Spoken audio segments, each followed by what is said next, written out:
Back in 1994, the summer of 1994, I was 12 years old and therefore unable to go and see R-rated movies. My mom was like, "No, you're too young." And I'm like, "Whatever, man. I watch worse stuff on home video," which is true. I did. The library had no restriction on age for renting horror movies. Anyway, the point is, I had no problem watching these movies when I was a kid. My mom thought differently. So I came up with a plan so I could see True Lies because I was a big and still am a big Arnold Schwarzenegger fan, and I wanted to see him in this new action comedy.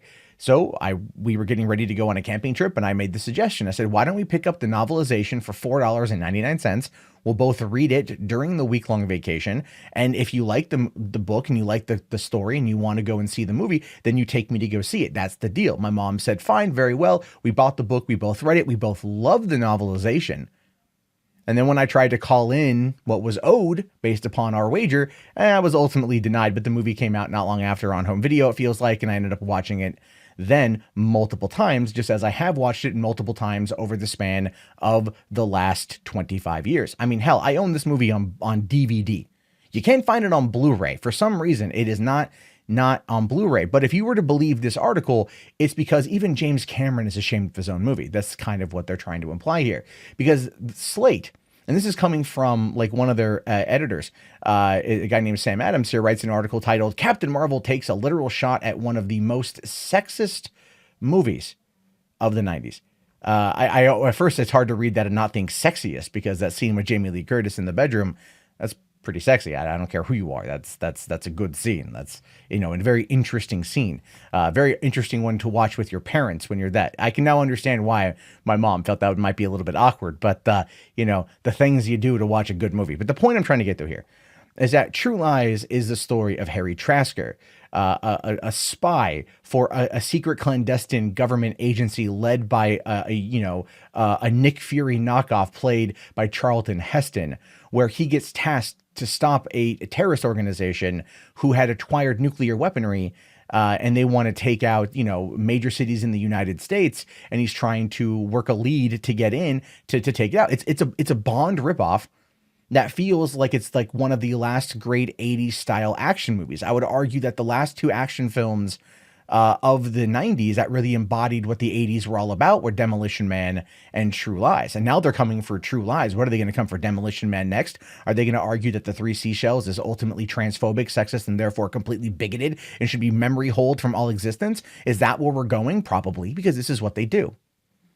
The argument here about it being the sexist movie is everything to do with Helen Trasker's story arc, where Jamie Lee Curtis is a housewife. Well, she's not a housewife. She works a job in insurance or accounting or something along those lines. It's a boring office job. She thinks her husband is a boring accountant because he portrays that. Their 12-year-old daughter thinks that he's just an idiot and nothing interesting ever happens in their life.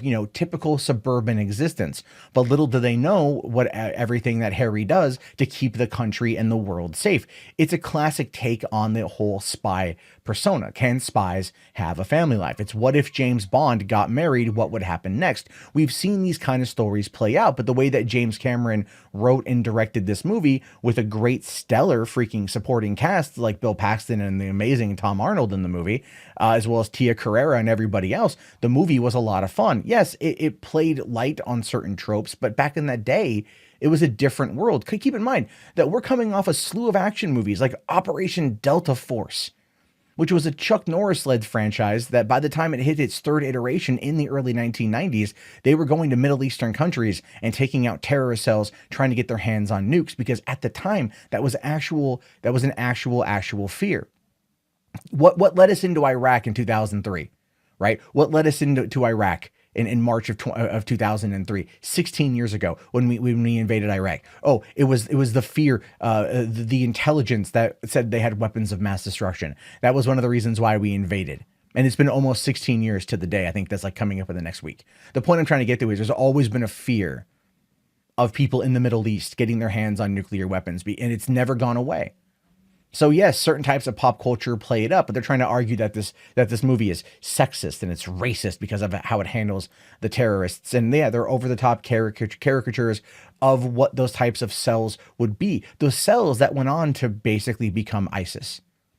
to become actual terrorists, Al-Qaeda, the Taliban, things we've actually seen them do in real life. And they're worried more about a movie from the 1990s than what happened in San Bernardino a couple years ago, where 17 people were gunned and shot and killed. Or in the summer of 2014, when ISIS beheaded an American journalist and released the video online. But they're worried more about a movie, that the movie's going to cause this sort of thing. Very similar to how our own government tried to argue unsuccessfully in the first place that the whole Benghazi incident from 2012 was because of a YouTube video. People are always trying to find ways to excuse or explain people's actions, these groups' actions. You can't. But going after a movie, a beloved action adventure film that is very much in line with the tropes of the day, it probably wouldn't be made today in the same particular fashion, but it's also nothing that's too offensive.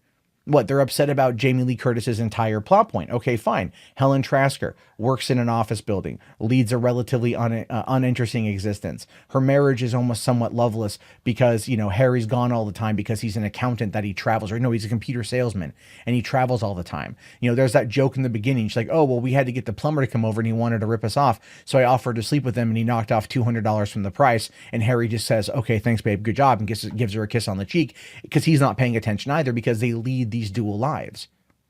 He's leading a dual life and he's not there for her and she feels it. So when she tries to aggravate him in order to get him to respond, which by the way is a very, very typical spousal tactic in those kind of moments, although this was to an extreme, nothing fazed him, which is one of the reasons why she thought that he didn't care about her, why she thought that he was cheating on her, why she thought all of those things.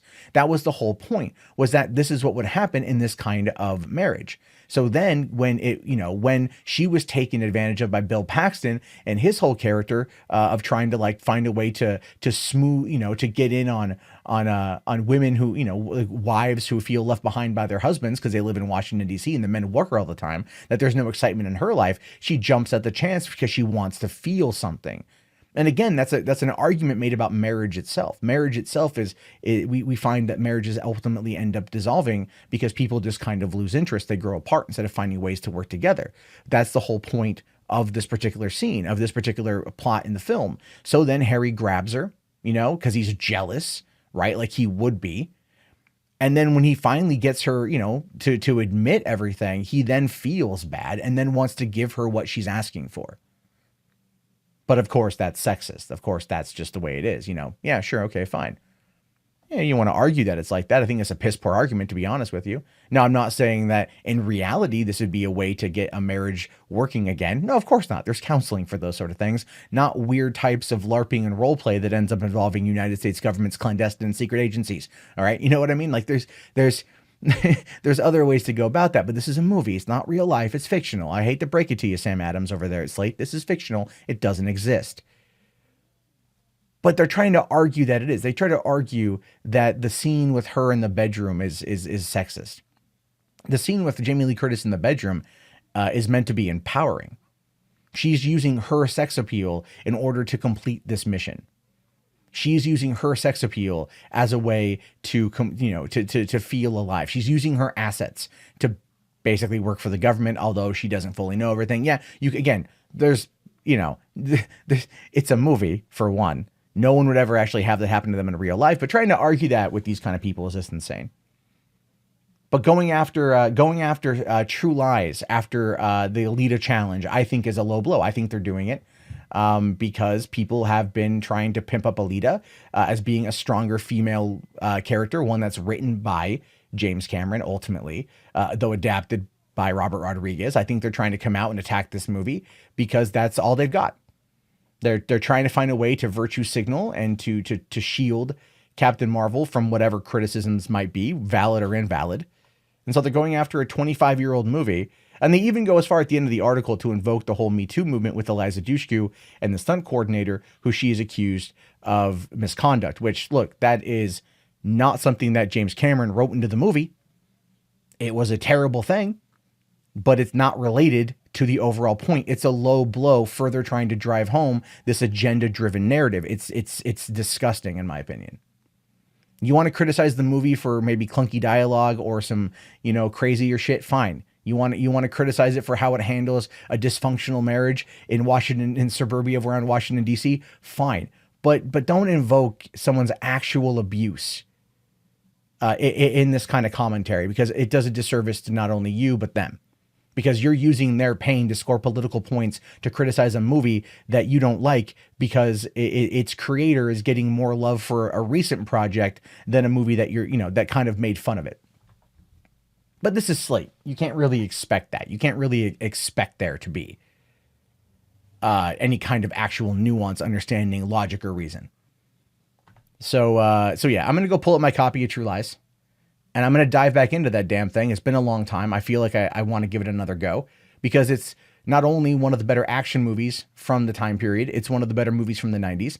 And I would love to absolutely see a sequel where Harry and Helen Trasker are running the show, and Eliza Dushku comes back in as their daughter, who is now trying to coordinate her own spy life with trying to run a family. I think that would be great. I think that'd be a great sequel. I think they could tackle a lot of different tropes, especially involving the female superhero, the female super agent type movie that's not going to go the same route as, let's say, Spy. And they can maybe be a little bit more grounded, like, let's say, Bridget Fonda in The Point of No Return, which is another underrated movie that gets absolutely no play when you talk about being a female-led action movie in the early 90s. But then again, that's a whole other topic for a whole other day. Because remember, folks, here, when it comes to new movies that are featuring a certain person in a starring role, any other movie before it, with maybe within a couple years or past a couple years, doesn't mean jack shit.